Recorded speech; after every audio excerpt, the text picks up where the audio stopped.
कैसे हैं? आशा करते हैं अच्छे होंगे। और चलिए कल हम लोग 25 तक किए थे और आज 26 क्वेश्चन नंबर 26 की ओर चलते हैं और ऐसे ही लगातार हम लोग करते रहेंगे। और अगर आप लोग को वीडियो अच्छा लगे तो लाइक एंड शेयर ज़रूर करिएगा और चैनल को सब्सक्राइब ज़रूर करिएगा। चलिए नेक्स्ट क्वेश्चन की ओर हम लोग चलते हैं। क्वेश्चन है मेरा, निम्नलिखित पर विचार कीजिए। कथन है, किसी धन विधेयक के लोकसभा द्वारा पारित किए जाने और राज्यसभा को पारित किए जाने के बाद राज्यसभा की सिफारिश को लोकसभा द्वारा सिफारिश की प्राप्ति की 14 दिन के अंदर अनिवार्यता स्वीकार की जानी होती है और तत्पश्चात उन्हें विधेयक में अंगीकृत किया जाना होता है।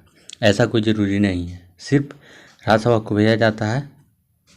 अगर 14 दिन के अंदर भेजे तो अच्छी बात है, नहीं भेजे तो फिर भी कानून पास होता है, जो धन विधेयक के बारे में सिर्फ। और कारण इसका बता रहा है, धन विधेयक राज्यसभा में पेश नहीं किया जा सकता, ये सही है। यानी कि कथन ये गलत है, उसका कारण आर सही है। इसका ऑप्शन नंबर क्या होगा? ऑप्शन नंबर डी होगा जी। इसका ऑप्शन नंबर डी होगा, देख सकते हैं यहाँ पे आप लोग, ऑप्शन नंबर डी होगा। तो आशा करते हैं कि आपको समझ में आ रहा होगा। तो चलिए, निम्नलिखित में से कौन सा विधेयक राज्यसभा में प्रथम बार प्रस्तावित नहीं, मतलब प्रथम बार है जो कि राज्यसभा में प्रस्तावित नहीं हो सकता है, वो धन विधेयक है। धन विधेयक राज्यसभा में नहीं हो सकता, ये ऑप्शन नंबर डी होगा, सही होगा। चलिए नेक्स्ट क्वेश्चन की ओर हम लोग चलते हैं। राज्यसभा किसी धन विधेयक में सारभूत संशोधन करती है तो तत्पश्चात क्या होगा? लोकसभा राज्यसभा की अनुशंसाओं को स्वीकार करे या अस्वीकार करे, इस विधेयक पर आगे कार्यवाही कर सकती है। एकदम सही है। अगर लोकसभा जो राज्यसभा है कुछ करेंगे, इसको कार्रवाई कर सकती है, तो ऑप्शन नंबर यही हो जाएगा जी, आपका 1 नंबर हो जाएगा, सही हो जाएगा। निम्नलिखित में से कौन सी शक्तियाँ लोकसभा को राज्यसभा की तुलना में अनन्य रूप से प्राप्त है? पहला, धन या वित्त विधेयक केवल लोकसभा में प्रस्तुत किया जा सकता है, ये सही है। धन विधेयक के निरस्तीकरण अथवा संशोधन के संबंध में, सही है। मंत्रिपरिषद के उत्तरदायित्व के संबंध में, सही है।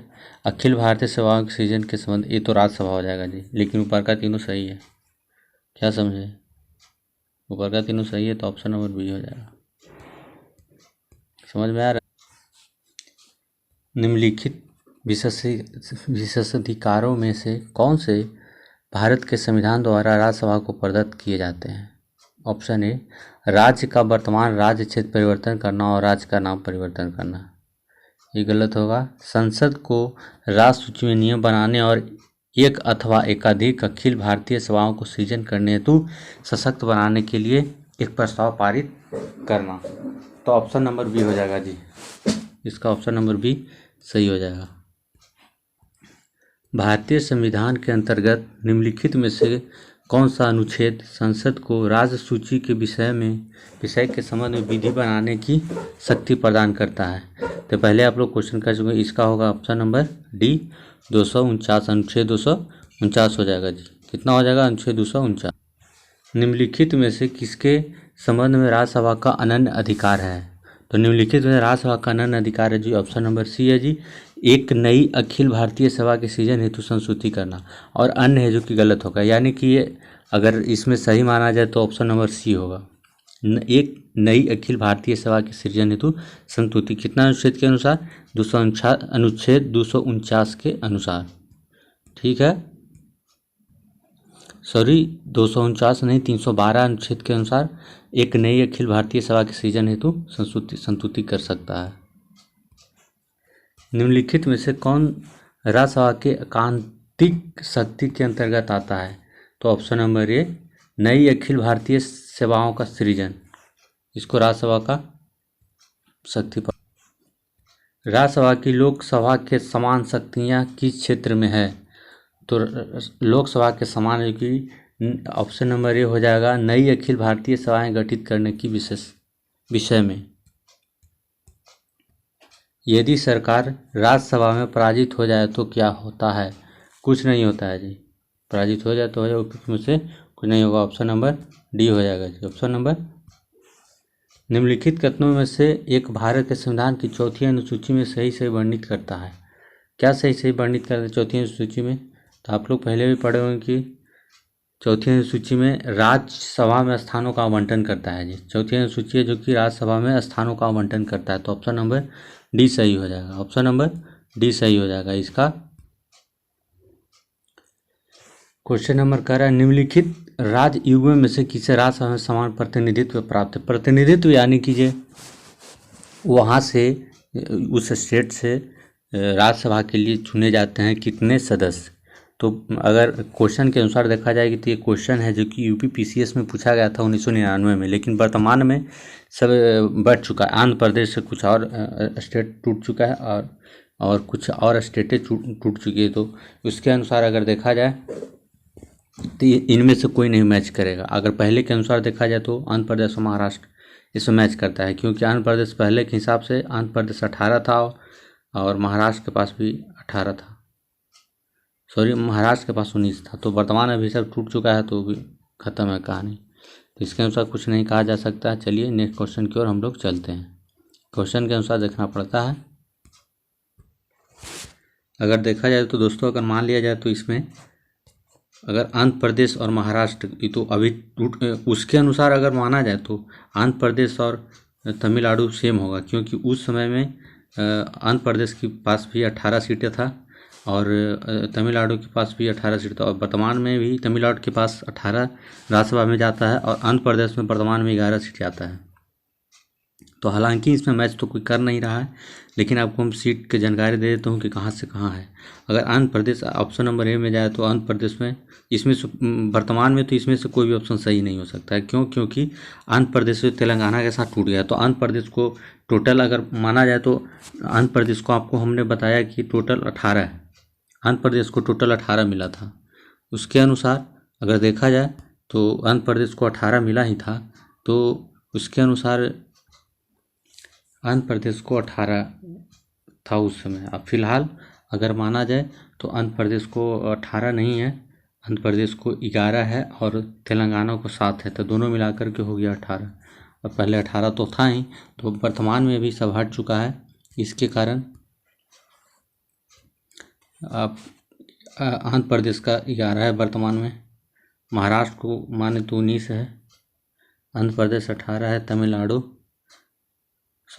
आंध्र प्रदेश 11 है वर्तमान में, तमिलनाडु 18 है, तमिलनाडु 18, महाराष्ट्र में 19 है। आज गुजरात का है 11, राजस्थान का 10 सीट है राज्यसभा में। तो आप लोग समझ गए होंगे। क्वेश्चन के अनुसार अगर माने तो ऑप्शन नंबर बी होगा, जिसमें पूछा गया था। वर्तमान में पूछे तो इसमें से कोई भी सम्मिलित नहीं है। चलिए नेक्स्ट क्वेश्चन की ओर हम लोग चलते हैं, क्योंकि इसमें बहुत ज़्यादा हम लोगों ने समझ ले चुका है। चलिए नेक्स्ट क्वेश्चन की ओर चलते हैं।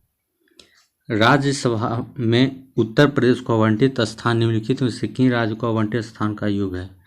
तो अगर राज्यसभा से पूछा जाए तो उत्तर प्रदेश के, अगर क्वेश्चन के अनुसार पूछा जाए तो 2000 में पूछा था, लेकिन वर्तमान में उत्तर प्रदेश के पास 31 सीट है। अगर उस समय के अगर पूछा जाए तो उस समय में 34 सीट था, जो कि उत्तर प्रदेश से उत्तराखंड का विभाजन हो गया है, तो उत्तराखंड के पास चला गया है 3 सीट, और वर्तमान में उत्तर प्रदेश के पास 31 सीट बचा हुआ है। तो अगर फिर से हम लोग देखें तो वर्तमान सब सारे इसमें भी कोई सही नहीं है, क्योंकि इसमें प्रदेश से टूट चुका है, बढ़ चुके हैं अपने आप में, तो सीटें भी सबको बढ़ चुका है। तो चलिए हम लोग ऑप्शन के अनुसार देखते हैं कहाँ से राज्यसभा में कितने चुन कर आते हैं। आंध्र प्रदेश में अगर कहा जाए तो 11 सीटें चुन कर आती है, मध्य प्रदेश में कहा जाए तो वहाँ भी, और आंध्र प्रदेश में तो आपको बताएं दिया 11, तमिलनाडु 18, महाराष्ट्र 19, मध्य प्रदेश 11 और बिहार हो गया 16, अपना गुजरात हो गया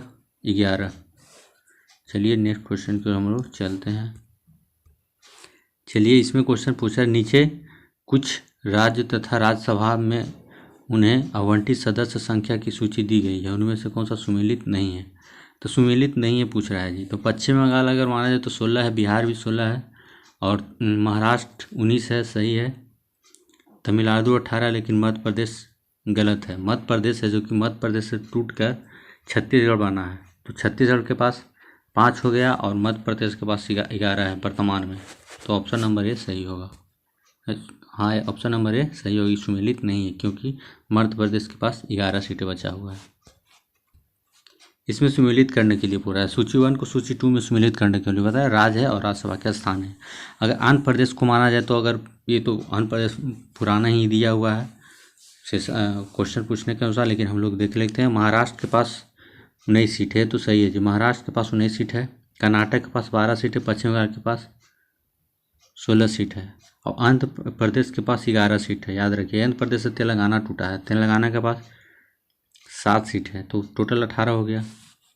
चलिए नेक्स्ट क्वेश्चन के लिए हम लोग चलते हैं। ये रहा, ये भी सूची 1 को सूची 2 में सम्मिलित करने के लिए दिया गया है जी।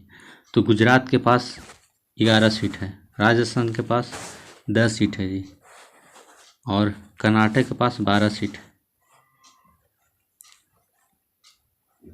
और पंजाब के पास 7 सीट है।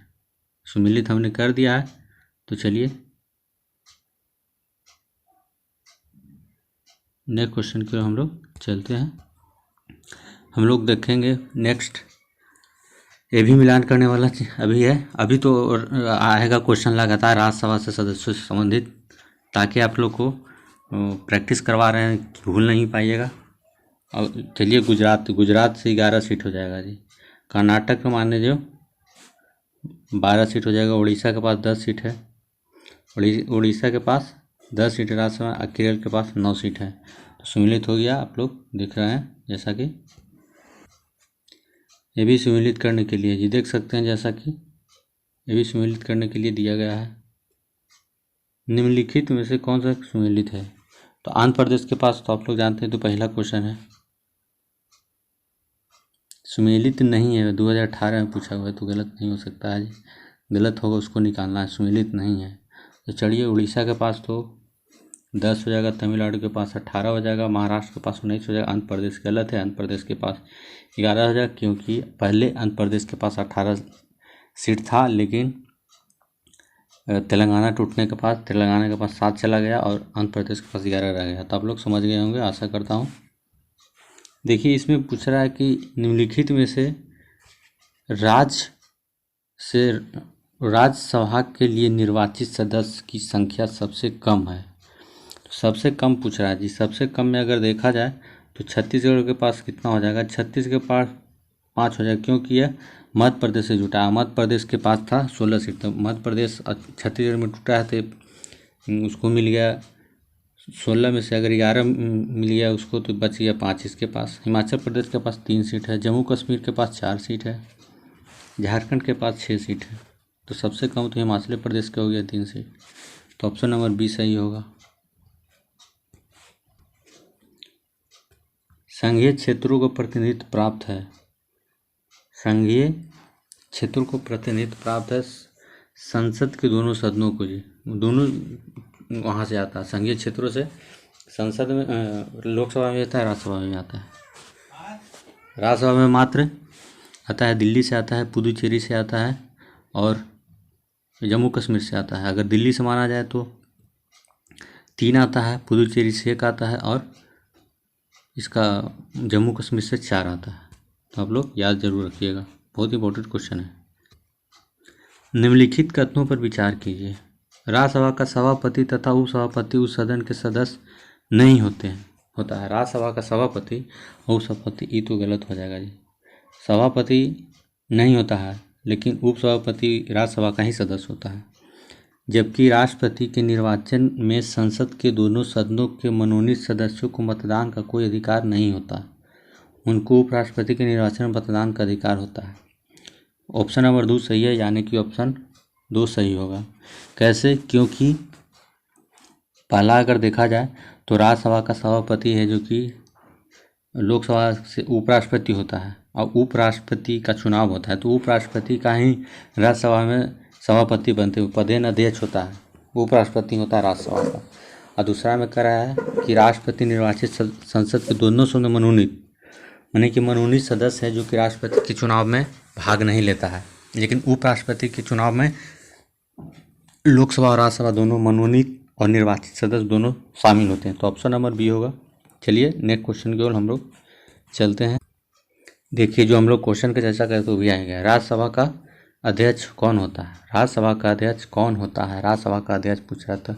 राज्यसभा का अध्यक्ष ऑप्शन नंबर सी हो जाएगा, उपराष्ट्रपति पदेन अध्यक्ष होता है, ना कि राष्ट्रपति द्वारा नियुक्त किया गया। ये सब ऑप्शन गलत हो जाएगा। सी ऑप्शन है, उपराष्ट्रपति पदेन अध्यक्ष होता है जी। किस सभा का अध्यक्ष उसका सदस्य नहीं होता? किस सभा का अध्यक्ष है उसका, सीधी सी बात है, राज्यसभा का जो उसका अध्यक्ष होता है उपराष्ट्रपति है, जो कि लोकसभा से चुन के आता है। तो इसका ऑप्शन नंबर ए हो जाएगा, सीधी सी बात है। राज्यसभा का पदेन सभापति होता है, राज्यसभा का पदेन सभापति कहता है तो उपराष्ट्रपति हो जाएगा, ऑप्शन नंबर 1 हो जाएगी। अगर वही होता है, बस आपको क्वेश्चन बार बार देखिए, निम्नलिखित में से किस एक सदन का अध्यक्ष एक गैर सदस्य होता है? गैर सदस्य होता है जो कि राज्यसभा का जी, राज्यसभा जो लोकसभा का सदस्य होता है, लेकिन राज्यसभा का पद अध्यक्ष होता है, जिसे उपराष्ट्रपति हम लोग कहते हैं। निम्नलिखित में कौन राज्यसभा का अध्यक्ष होता है? भारत का उपराष्ट्रपति, सीधी सी बात है। कौन होता है? तो भारत को उपराष्ट्रपति। ऑप्शन नंबर, राज्यसभा के चेयरमैन, राज्यसभा का चेयरमैन कौन? Option number B, A, option number A, Bharat के उपराष्ट्रपति। भारत राज्यसभा के चेयरमैन भारत के उपराष्ट्रपति होगा, ऑप्शन नंबर ए सही होगा जी। राज्यसभा के वर्तमान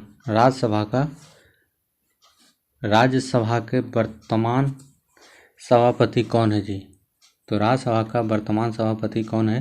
तो इसमें दिया हुआ क्वेश्चन के अनुसार गलत है जी, क्योंकि पहले का पूछा हुआ है, इसलिए गलत हो जाएगा। और वर्तमान में अगर पूछा जाए तो वर्तमान को उपराष्ट्रपति कौन है, इसके अनुसार हो जाएगा, क्योंकि ये जो क्वेश्चन पूछा हुआ है पहले का है, जगदीप धड़कन हो जाएगा उपराष्ट्रपति। उपराष्ट्रपति होता है राज्यसभा का सभापति होता है जी, कौन हो जाएगा? जगदीप धड़कन। राज्यसभा का सर्वप्रथम गठन किस वर्ष में हुआ था? तो राज्यसभा का गठन हुआ था जी 1952 में हुआ था। गठन कब हुआ था? ऑप्शन नंबर सी 1952 हो जाएगा। निम्न में से कौन राज्यसभा का सदस्य होते हुए भी लोकसभा की कार्यवाही में भाग ले सकता है? कौन होगा?